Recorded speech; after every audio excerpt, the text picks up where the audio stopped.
Good morning, and welcome to Community Forum, our weekly public affairs program. We address a number of topics of interest and importance in northeastern Pennsylvania. I'm Jim Riley, and my guests this morning are David DeCosmo and Alan K. Stout, and we are going to be talking about the 1972 Agnes flood, which devastated the Wyoming Valley. It is the 50th anniversary coming up later in the week.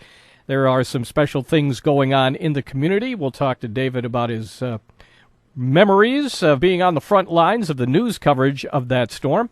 And we'll talk to Alan about the production going into the Hurricane Agnes film, which I guess, David, is fair to say it's the single most significant event in the Wyoming Valley? Without question, because it was at the time, according to President Nixon, the worst natural disaster that had hit the country up until that time. Obviously, there have been far tougher ones that have hit since. But remember that in our case, it destroyed an entire downtown. As a matter of fact, a couple of downtowns when you stop to think about it. The damage at the time from Florida through Pennsylvania was estimated at just over $2 billion. Half of that was in our area. The damage today would equate to $14 billion. And toward that end, Alan, you have production coming up, a new film, which has, I guess, a couple of showings that are being scheduled. What is the schedule for those films? Yes, we have a new documentary film. We did it with a team of four of us, worked on it, myself, Tim Novotny, Bob Savakinis, and Tony Brooks.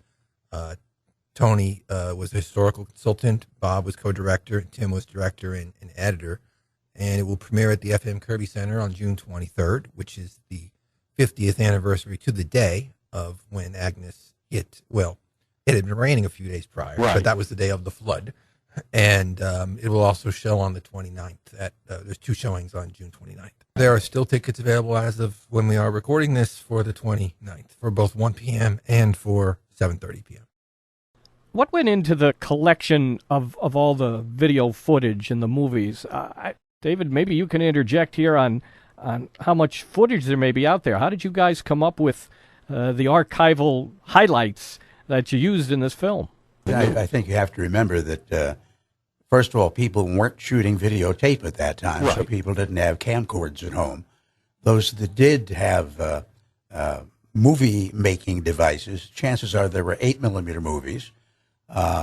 Those typically gave you a 3-minute amount of film to shoot. And of course, people were sort of preoccupied with digging up mud and cleaning their homes. So probably the bulk of the film available is from local television stations and at the national level as well from organizations that came in. And what David said about being preoccupied, because my mom who has since passed, kept photo albums, and they were by year. And so if I wanted to look at a year of my childhood, all I would have to do is look. And there's this big gap in 1972. There's like from Christmas to Christmas almost. Like, what pictures were not, we were in South Wilkes-Barre. So pictures were obviously not what was on her mind for a lot of that year.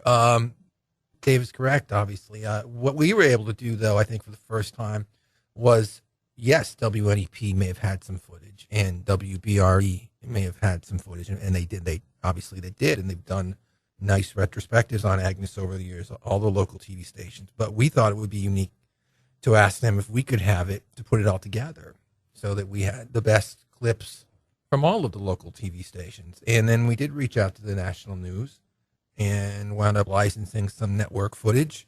And then we did have people that contributed some home video, some of it of great quality, really pristine color video that people had shot.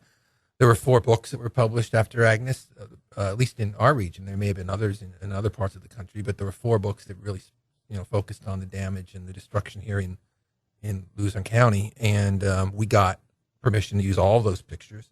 And they were taken by professional photographers, a lot of them. So they're fantastic photos. We had people submit photos. There was an album that was put out of radio broadcasts during Agnes. We got permission to use that. And so all of these resources, interviewing people, David, of course, is in the film. We did about 10 interviews with people reflecting on Agnes that may have had a role in it or an historical perspective on it. And we put it all together into one documentary, which is something that was our goal from the beginning. Let's make a film where we can get every single resource that we can find find the best material and make what we thought would be a definitive film on Agnes. This subject has been addressed many times over. What led you to put another project about it together? Just what I just said. When I was interested in getting some of the old flood books for my kids, and so I remember looking at them when I was a child. And Tony Brooks he was at the Luzerne County Historical Society at the time. Now he's with the Wilkes-Barre Preservation Society. I asked Tony, where can I get the old flood books? And he said, you could usually find them on Amazon or eBay somewhere. He said, that's where I got mine. And so I went right on, and he was right. I was able to buy them all immediately. Had, a couple of days later, they're all sitting on my front porch in the mail. And I start looking at them all, and that's, I guess, when the wheel starts spinning. Wow, these are great pictures. Wouldn't we need if they were all together? Then I was working at the Times Leader at the time as a reporter for quite a while. I knew a lot of folks in local media. Had some nice colleagues and friendships. So I reached out to some colleagues at WNEP and WBRE, WYOU, Nexstar, and they were kind enough to actually burn me the DVDs on DVD, the retrospectives that they had done in the past. NEP, I think, did one in 82. Yeah. BRE did one in Channel 92. 44 has one. They did one in 97, which was very good. Richard Briggs was working on that, who actually has helped on our film. And they all gave me their material when I told them what I was trying to do. They said, yeah, sure. Yeah, that sounds like a nice project.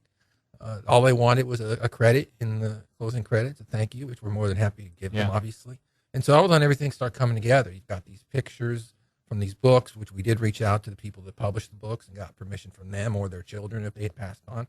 The local TV stations gave us the material, and then we reached out to the networks, and that was a project in itself. But we were able to get a lot of national news coverage, which really shows what a big story Wilkes-Barre and the Wyoming Valley was nationally. And David, it still remains a fascinating story. Oh, yes, yes. Well, everyone's life was affected in some way, shape, or form. Even if you were not hit by the flood waters, where you shopped might have been gone. The availability to go someplace you wanted to go was suddenly hampered. I had been stationed at the Civil Defense Headquarters at the courthouse, and I remember coming out to take a break, and I saw the North Street Bridge break apart. Interestingly, I say I saw it because I didn't really hear it.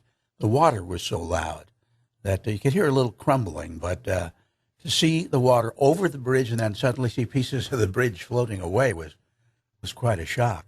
There are memories there that will remain with me forever, and there are things that happened there that affected people's lives, and they actually still affect people to this day, not only in terms of memory, but in terms of how we plan for the future, how we look ahead. You look at the aftermath of the flood and the new public square and the new downtown Wilkes-Barre, but really it was the levee system that was improved. It was found to be wanting in 1972. It just was not good enough. And now every time we hear about levee improvements and raising it and flood protection, they always bring up Agnes. So it was really a benchmark for future flood prevention. It told us that the way it's being done now is not going to work in the future. No, and I've often joked that if I do a daily blog on Facebook, so I consider myself still an active media member, which in my case would make 63 years. And I joke that if I were to write a book about my media experience, what would I call it? And I would probably call it, I never thought that something like that could happen here, because it's the typical response you get from somebody in any kind of emergency situation. Oh, it can't happen in my neighborhood. And in the case of Wyoming Valley, there hadn't been a flood since the 1930s. And since that flood, the levee system had been raised in height. And consequently, really, there was very, very little fear in anybody's mind or thought that we could indeed have a flood.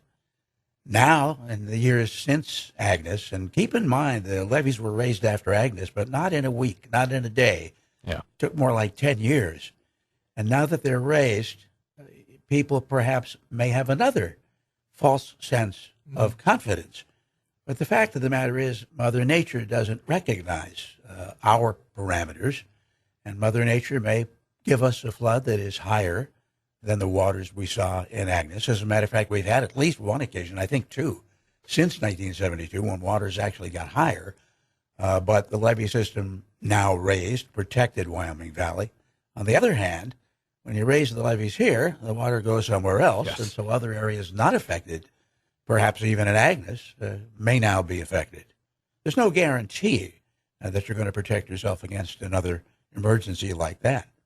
You were on the air reporting on this continuously for hours on end. When did the news media and civil defense get the word or get the realization that this is really serious now and we have to put out evacuation orders and we really have to go into, perhaps a more serious phase of our reporting?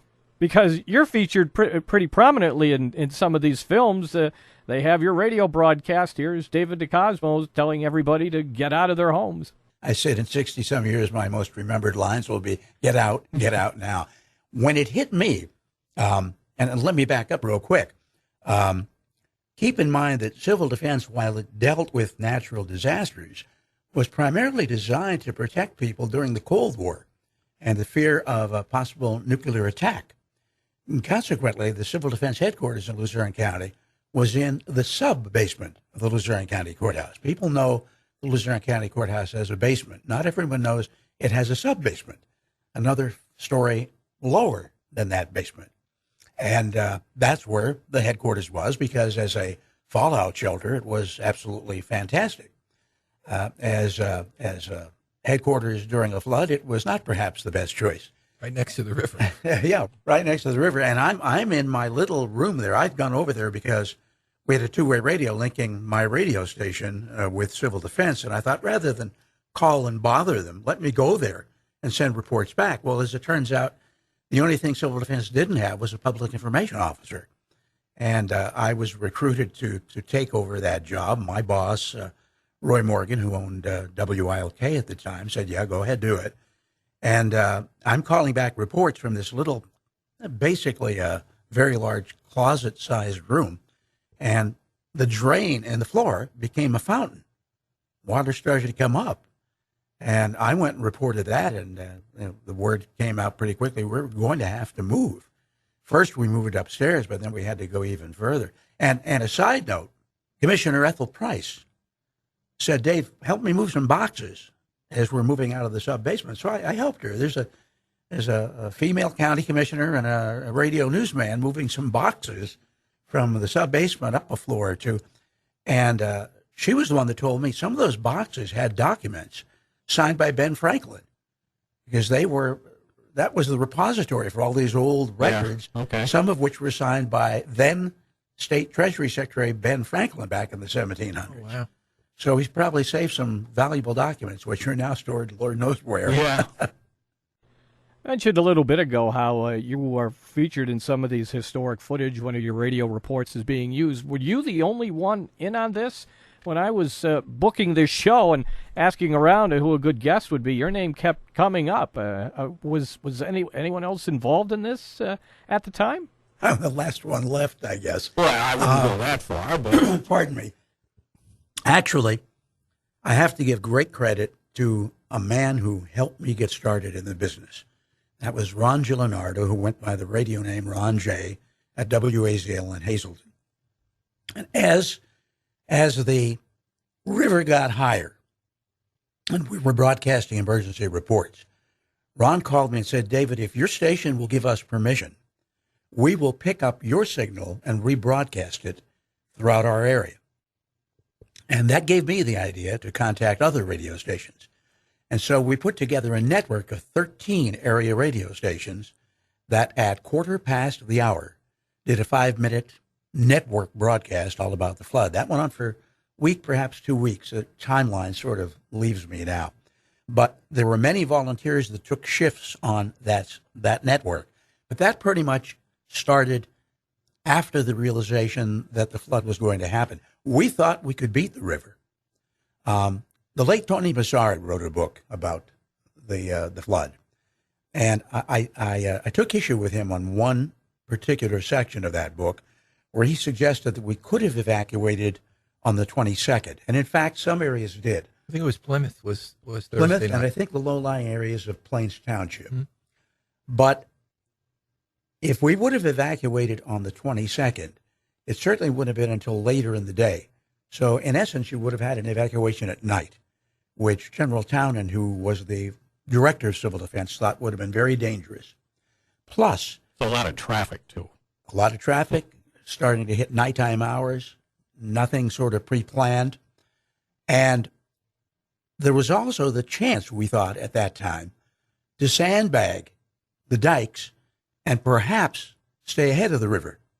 So we called on the 22nd for 10,000 people, and we had them to man those sandbags and put them in place. And that effort was going well until Nick Suchak, who was the river observer, got a reading from Towanda. Now, in some sense, the river is like math. If you know what happens at point A, you can know what will happen at point B X amount of hours later. Okay. And when Suchak got the reading from Towanda on the morning of the 23rd, he realized there was no way we could lift those levees high enough to eventually prevent flooding. And that was the time when the decision was made that an evacuation was going to happen. But at least by that time, we had some places in mind where people could go. People now had 24 hours of alert, if you will, that something was likely to happen, little better prepared, with one exception. And I say this to this day. Well, two lessons that I hold with me to this day. Number one, if you're told to evacuate, evacuate. Yeah. Because a lot of people say, well, I can make it. It didn't happen before. I can stay here and I'll be fine. Well, when you have to be rescued, somebody has to put their life on the line to go and rescue you. And with all the disaster we had, we basically lost 3 lives in this area. 2 of them are rescue workers. The second thing I tell people, and this isn't something you'd normally keep in your mind, but the fact of the matter is, weeks and months after the flood, when people are now rebuilding their home or living in temporary housing, they say, I wish I had saved my wedding album. Mm-hmm. I wish I had saved the family photos. You could rebuild the house. You couldn't get the photos back. And it's the one loss. And so consequently, I tell people, keep those valuable things somewhat handy. So if you do have to leave, you can grab them too. David DeCosmo and Alan K. Stout, my guest on Community Forum, as we talk about the 50th anniversary of the 1972 Agnes flood. Alan, when you're doing your research and you are hearing comments from people and looking at them, knowing what we know, you have people say, well, we only thought we'd be out a day. We didn't think the flood would be more than a couple of feet of water. When you hear comments like that, knowing how it all turns out, what's your reaction when you do your research and you hear comments like this from people at the time they were made? It was really a revelation for, when I was researching the film and when Tim and Bob and I were putting the film together, and that I had known that there were people that had to be rescued because I'd seen some video and some pictures. I thought it was an anomaly. I didn't think that there were that many people that had to be plucked off of roofs and out of second floor windows. There were a lot of people that did not leave. And it was probably because, as David said, because in 1972, if you were a middle-aged person, you certainly could have remembered the 36 flood, and it wasn't as bad as, and it's not really going to get up to 40 feet. That's crazy, people are thinking. And then here they are 24 hours later getting plucked off the roof of their house with a helicopter or a boat. And so, that was interesting and that is a part of our film, that there were civilians that went out and did it because they basically at one point put a call out. Anybody has a boat, come to, I think it was Northampton Street in Wilkes-Barre. That was the launch area. That was the launch area up, towards the heights where the water, and they were just sending people out. Yeah, go save people. And they're navigating around gas leaks and low ducking under power lines because Bridges. And I mean, Dr. Massari, before he passed, told a story that they were going down South Main Street and they feel their boat hitting something. They could feel it kind of getting stuck on something in the middle of South Main Street, which was basically a canal, and it was an automobile that was underneath them. And so that's dangerous, to be navigating out around in boats and streets. We learned so much looking back on it, we had always known that there were sandbaggers, as David just mentioned, and that was obviously a part of the Agnes story. But when you really did the research, the human element of it became, I think, more heroic than people realized, because those folks, 10,000 or so, were showing up at the river during the hour of the evacuation. And so you've got 80,000 people heading to the high grounds, leaving, and yet 10,000 marching right towards the river at the most dangerous time. And so it's a beautiful story, really, that I don't know if it would ever properly captured, which I think that our film does. Yeah, they were mainly college students for the most part. A lot of young people.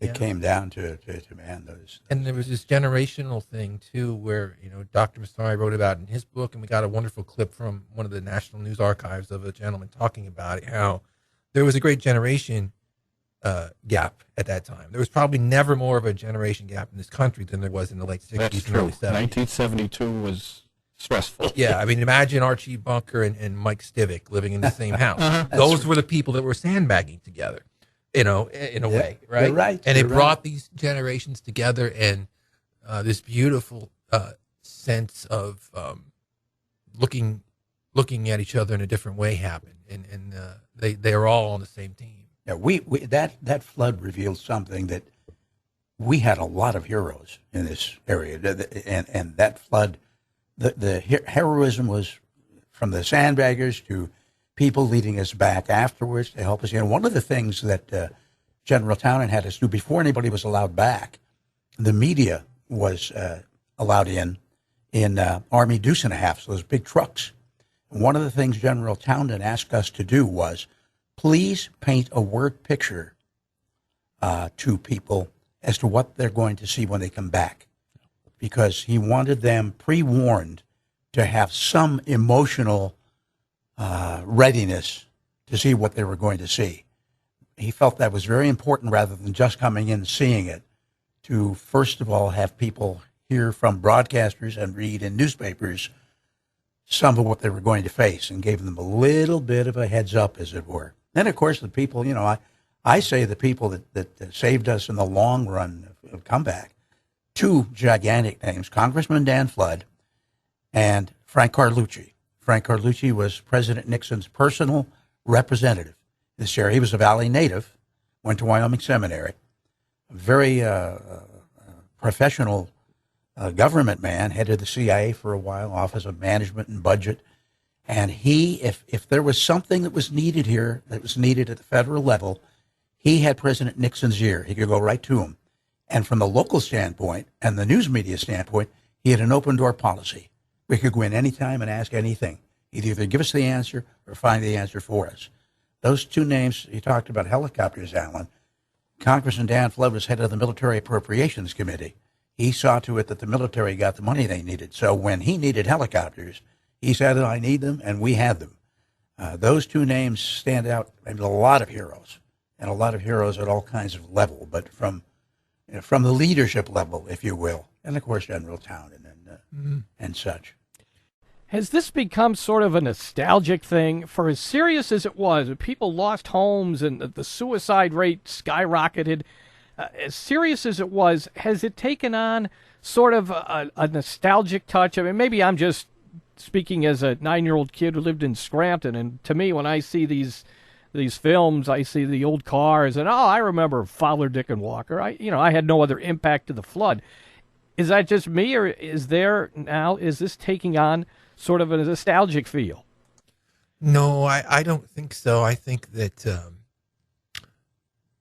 those type of buildings that you just mentioned, I mean, I felt this when I was working on the film, and I talked to Tim and Bob about it all the time, and Tony as well, because Tony obviously is so involved with Wilkes-Barre history.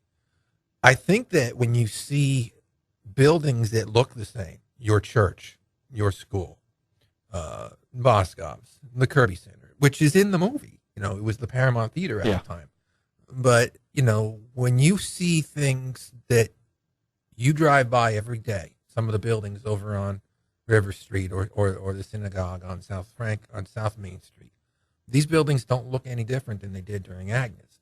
And when you see them under 12 feet of water and boats going, the post office on South Main Street, all these buildings that haven't changed that much over the time.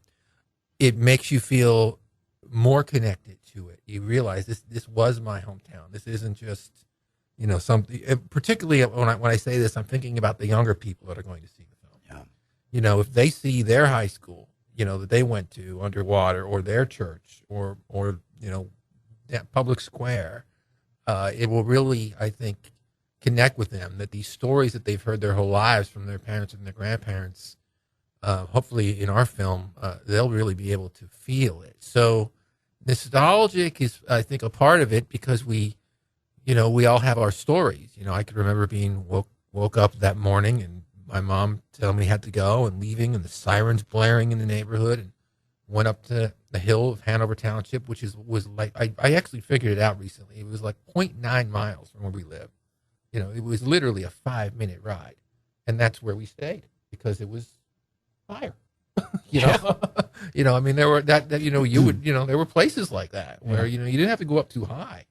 So I think a lot of people that lived through it have those memories, but for us working on the movie, I think what we really wanted to do was not make something that was nostalgic, but preserve that moment in history and learn from it. Learn that if our community is facing challenges like it does now, in a way, with the downtown has shifted so much because of COVID, and the workforce has changed dramatically, and there's great people working on trying to figure out how do we keep. Well, look what they went through. Yeah. And if I may add, we're still learning from Agnes. I will be doing a Zoom meeting with emergency management directors across the country in just a few days. The Federal Emergency Management Agency has asked me to pass along how we handled communications then, what we faced, and my concerns about the future, and they are serious. Those 13 radio stations that I mentioned that broadcast information to everybody during the flood don't exist anymore. It's a conglomeration. The local aspect is gone to a great degree. We have cell phones now. Cell phone service can be lost in an emergency. And while you can get an Amber Alert on your smartphone, we don't have it localized and regionalized to the extent where they can get on your phone and say, by the way, Mrs. Smith, your husband is safe over on the other side of the river at such and such a place. Yeah. We could do that then. We can't do that now. So we face some communications concerns and possible problems should another event happen. And the Federal Emergency Management is very aware of this, and it's one of the reasons they're putting this Zoom call together, and they're going to be doing their own documentaries or online. I'm still learning from it. Yeah. Final couple minutes here with David and Alan. Alan, details again on the showing of the documentary.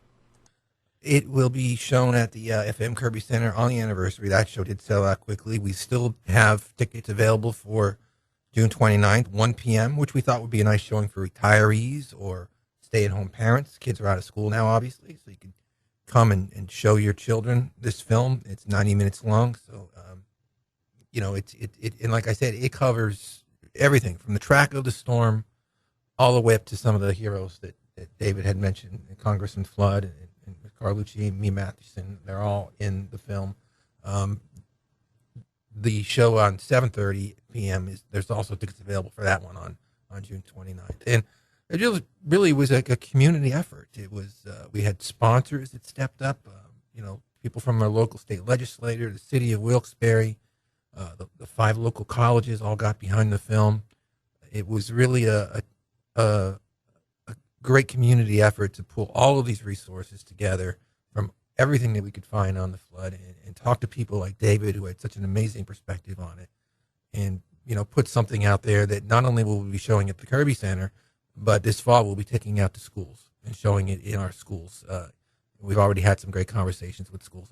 Great idea, Alan. Thank you very much. Alan K. Stout, David DeCosmo, my guest on Community Forum, as we discuss the 50th anniversary of the Agnes flood. Alan's feature film, the documentary, 90 minutes long, coming up at the Kirby Center. Tickets are still available for those presentations. I'm Jim Riley. You've been listening to Community Forum, our weekly public affairs program. We'll have another topic of interest and importance next weekend. Enjoy the rest of your Sunday.